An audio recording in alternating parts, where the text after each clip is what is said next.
this is the revision video for the New Deal. But before we start thinking about the New Deal, which was put into place by President Roosevelt, we need to realise and revise, how does President Roosevelt actually get into power? So, what we need to look at first of all is who was the president before the 1932 election.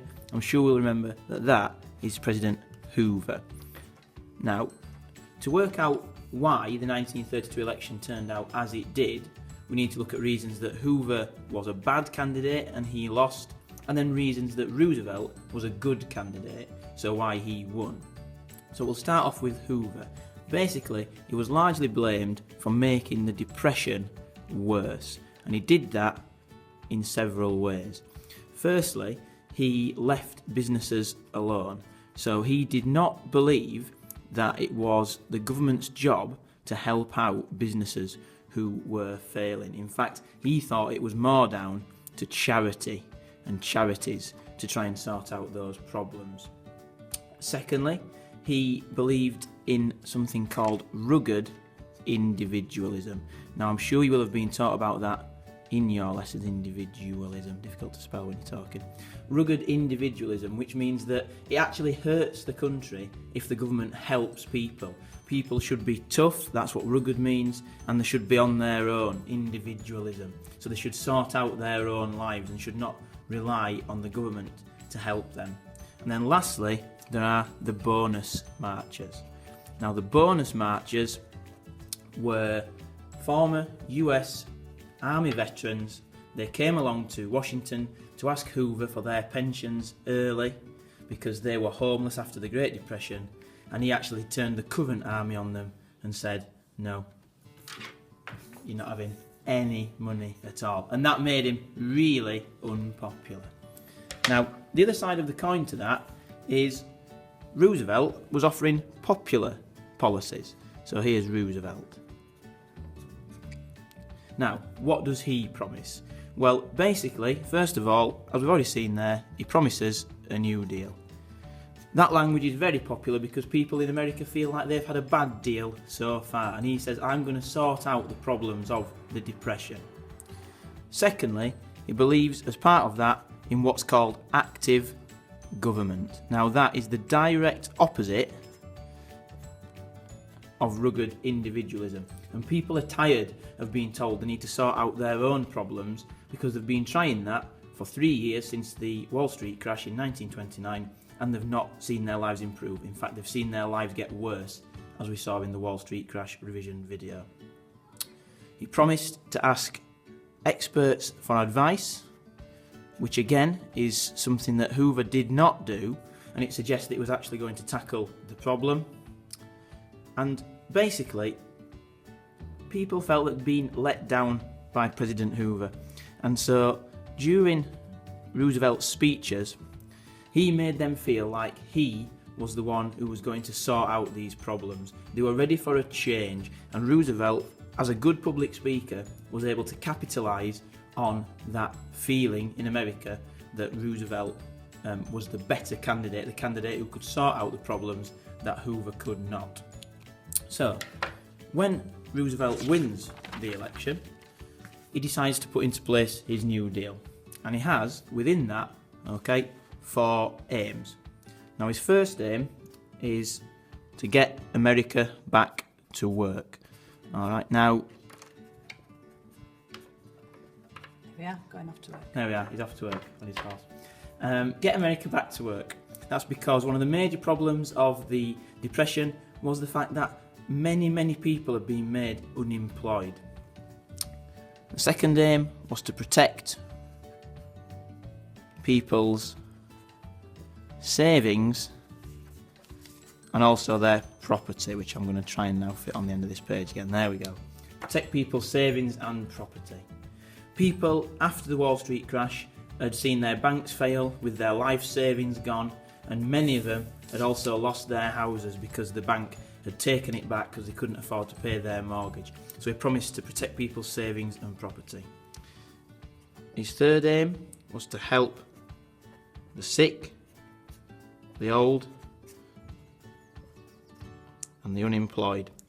Now again, that's a direct contrast to what Hoover did. Hoover believed in rugged individualism. He would not help out people with benefits if they were sick or old or unemployed, and Roosevelt wanted to tackle that straight away. And then lastly, he wanted to help a recovery of industry and farming. Now, there's a sheep that's farming, he's happy. He wanted to help recovery of industry and farming because that was a long-term solution to the problems of the Depression.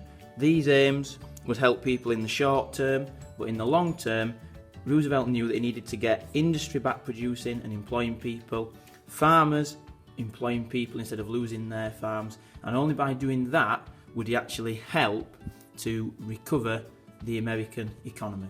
So the overall aim of the New Deal is essentially to tackle the problems of the Depression caused by the Wall Street crash. After 1929, America's bank accounts are empty. There's nothing in that to weigh it down. And what Roosevelt needs to do is to put money back in there so that American people feel more secure and more able to go about living their lives. So, during Roosevelt's first 100 days as president, he decided there was a few measures that he needed to take immediately. The first thing he needed to do was improve confidence.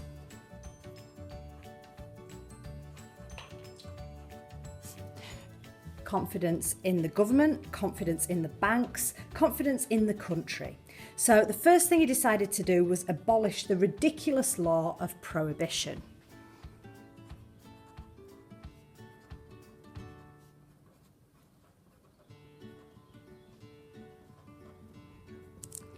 This way, the government could get taxes back into the country, they could get people back into jobs, and he could keep people on his side, on the side of the government, because nobody supported prohibition anyway.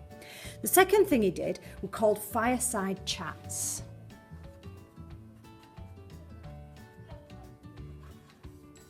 Oops. Very cosy.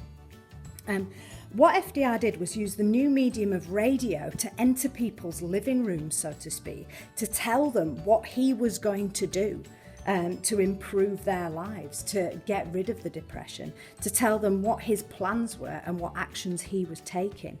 And every week in radio broadcasts, people could hear the president telling them how life was going to improve. The third thing he did was the Emergency Banking Act.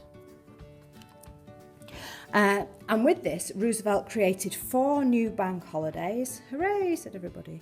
And while they were shut, the government checked that they were actually financially sound. They checked that people's money would be safe when they reopened, and when they decided that they were reopened. If they decided that their money wouldn't be safe, then those banks were not reopened. This restored confidence in the banks, and that meant people started to deposit their money back in the banks again. And so those were the first measures that Roosevelt took to get people on side with the government. Mr. Knowles. Okay. What else Roosevelt did after he won the 1932 election to try and achieve his 4 aims was to start several agencies that were known as the alphabet agencies, because, as I'm sure you know, they all had little acronyms which they were known by. So I'm going to go through 5 of the most important alphabet agencies and what they did to try and solve the problems that had been caused by the Wall Street crash and the Depression. Okay, the first one is the CCC. Now that stands for the Civilian Conservation Corps. Now what that did was provide temporary jobs for young men aged 16 to 25. Now, these young men were taken to camps in the countryside and employed doing things like managing the forests, building paths, flood control, clearing out riverbeds, stuff like that. Now, in some cases they were only paid $1 a day, but they were glad to have it because these young men had been unemployed in the towns and cities they came from, and these jobs provided them with money that they could send home and something to do. It restored pride in the fact that they were not unemployed any longer. The second one I want to talk about is the WPA. That stands for the Works Progress Administration. Now, this alphabet agency essentially built things that we'd consider public buildings or public projects. So it built schools, it built hospitals, and it built roads. Now, those things were needed, but again, the sort of main point of bringing these alphabet agencies into being was to provide jobs. It provided money into the economy, because if you build a school or a hospital through something called the multiplier effect, you don't just create jobs for the people who build the school and the hospital, you create jobs in all the other industries that supply materials to the projects, the builders, the glass for the windows, all those things all receive a boost. The next agency is the TVA. That's the Tennessee Valley Authority, most famous for building 21 dams in 10 years. Okay, so more than 2 dams a year, if my maths is correct. Now, again, these dams were needed. These dams were good. They provided cheap power, which would help American industry recover. Hydroelectric power, you don't have to pay for the Tennessee River to run. But again, the most important thing within that is that it provides jobs. It provides construction jobs. It provides jobs for the people who provide the materials in their thousands. So it gets people working and it gets money flowing back into the American economy. The next agency is the AAA. That is the Agricultural Adjustment Act. So once again, farmers are back in the picture. As we know through previous videos, they've not done particularly well throughout the 1920s and even into the 1930s. So the Agricultural Adjustment Act is Roosevelt's attempt to finally solve the problem of overproduction. So he actually pays farmers to produce less. What that means is that prices go up. So farmers will no longer lose their farms because they can't afford to pay the mortgage, and they will no longer be in such terrible financial trouble. The last alphabet agency we're going to look at is the NRA. That stands for the National Recovery Administration.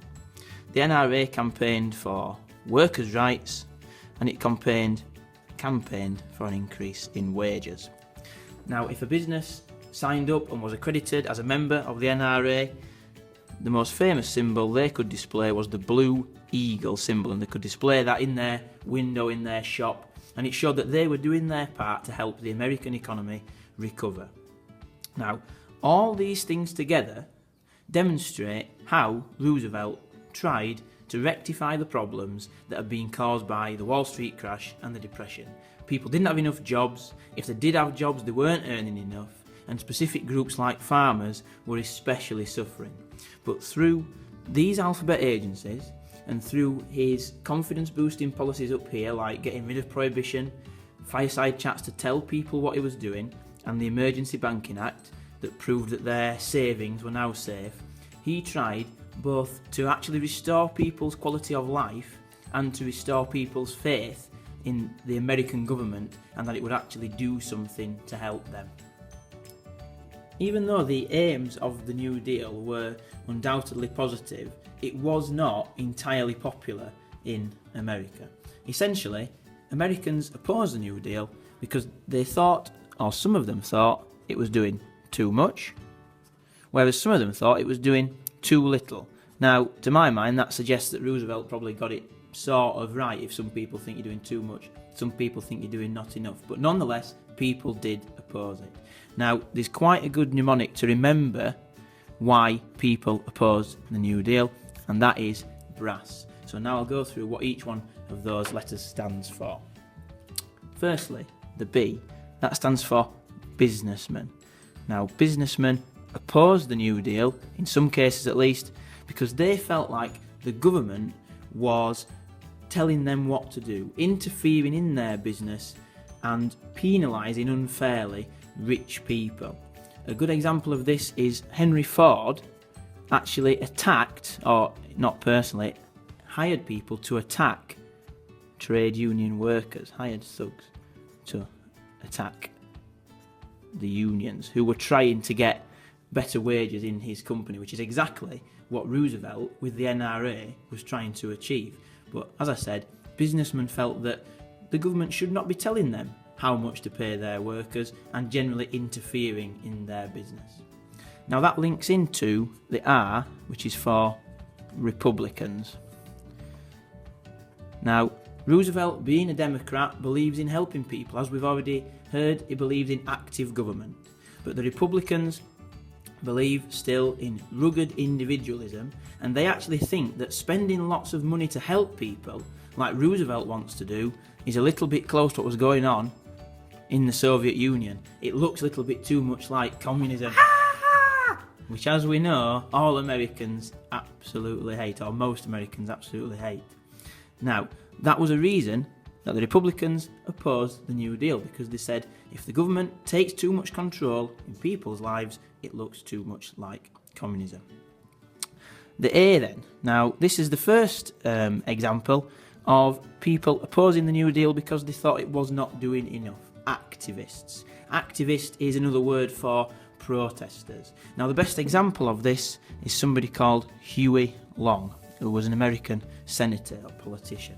And what he said was that although Roosevelt was trying to help people, and that was to be commended, he just wasn't doing enough. He hadn't actually solved the real problems of massive poverty in America. And so what he campaigned was on an idea called share the wealth. And he said that anybody in America who had more than $3 million, they should take any money above that level and just share it out amongst all the poor people, because nobody needed more than $3 million to live their life, and all these poor people were suffering. He also campaigned for a pension for old people of $200 a month.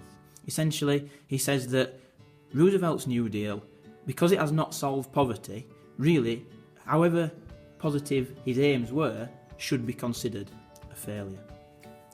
Now, there's two S's left then of reasons why people oppose the New Deal. The next one is state governments. Now, in America, okay, as I'm sure you know, there are 50 states. And each one of those states has its own government. There's certain things that California or Nevada or New York are responsible for.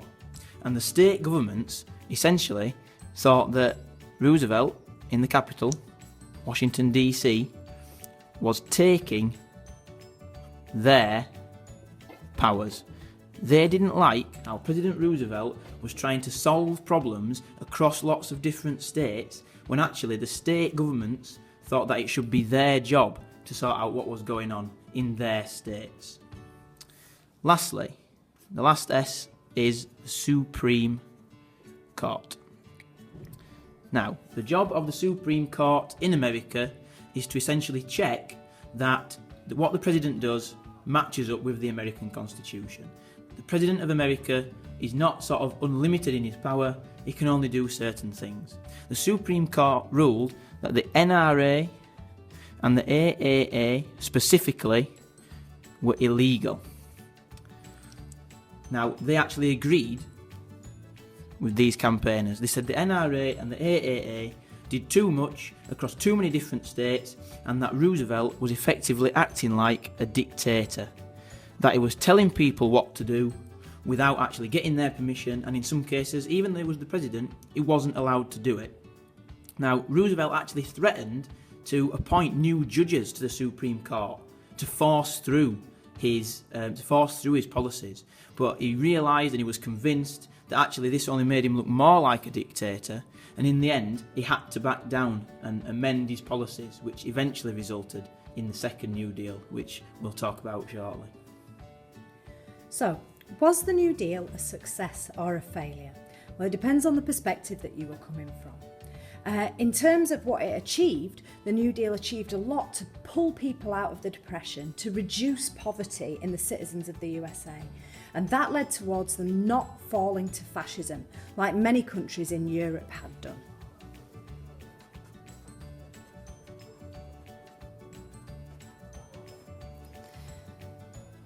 Millions of jobs were created, and relief was provided in terms of housing, food, and benefits for the sick and the old.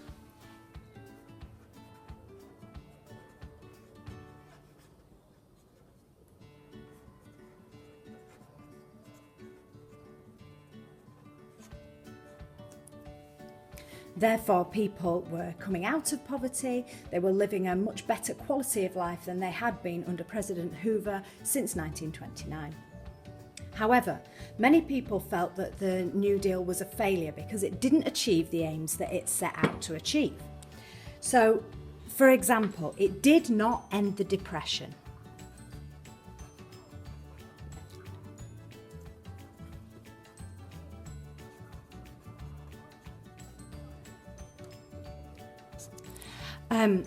What actually ultimately ended the Depression was the start of the Second World War in 1941.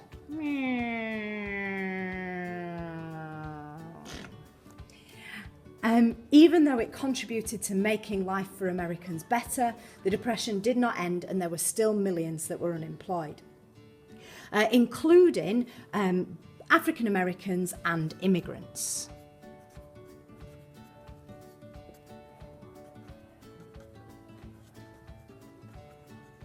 This was because in order to provide more jobs for other Americans, then the African Americans and the immigrants might be the first to be sacked from their jobs to provide more jobs for the white Americans.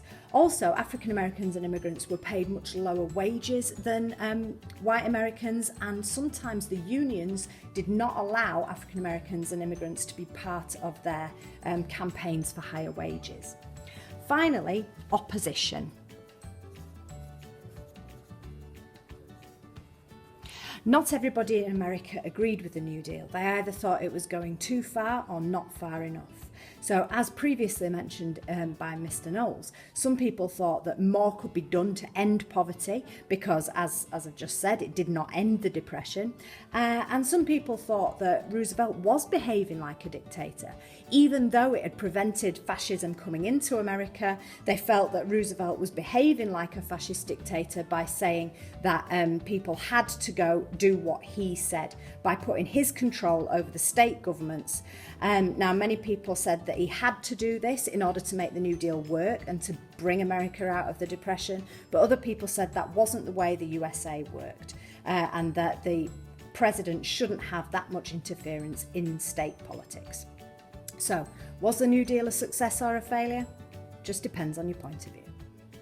A final addition to this revision video is we do also need to consider the second New Deal.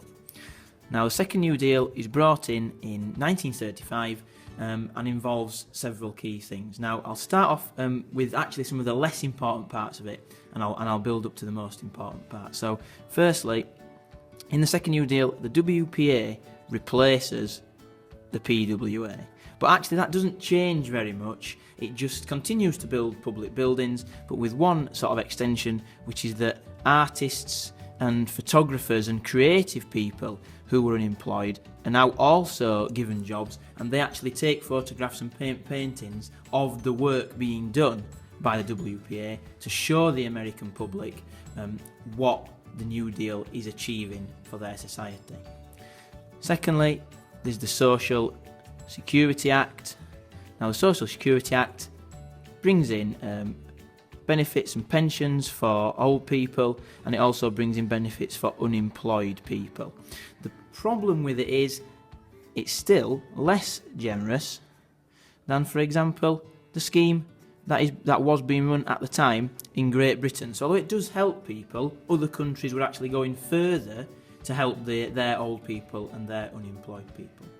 The most significant part, though, of the second New Deal, which actually links into the potential for the New Deal to be considered a failure, is that two of Roosevelt's flagship policies have been declared illegal by the Supreme Court. We learned that on the last point. So the NRA has to be replaced by the Wagner Act in the second New Deal.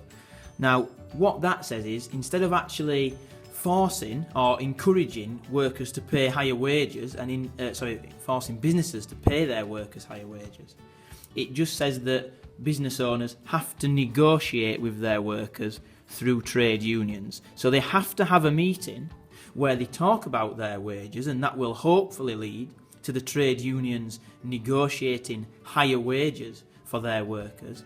but it's a significant step backwards from the NRA, which directly got involved in businesses and tried to force them and encourage them to pay higher wages with the Blue Eagle symbol saying they were going to do it. That is a victory, the Wagner Act, for the businessmen and the Republicans who said that the NRA was going too far. So although it's unlikely that you'll get a question directly saying sort of what is the second New Deal, you certainly might be able to bring it in as own knowledge into a message question or into a consideration of whether the New Deal was a success or a failure.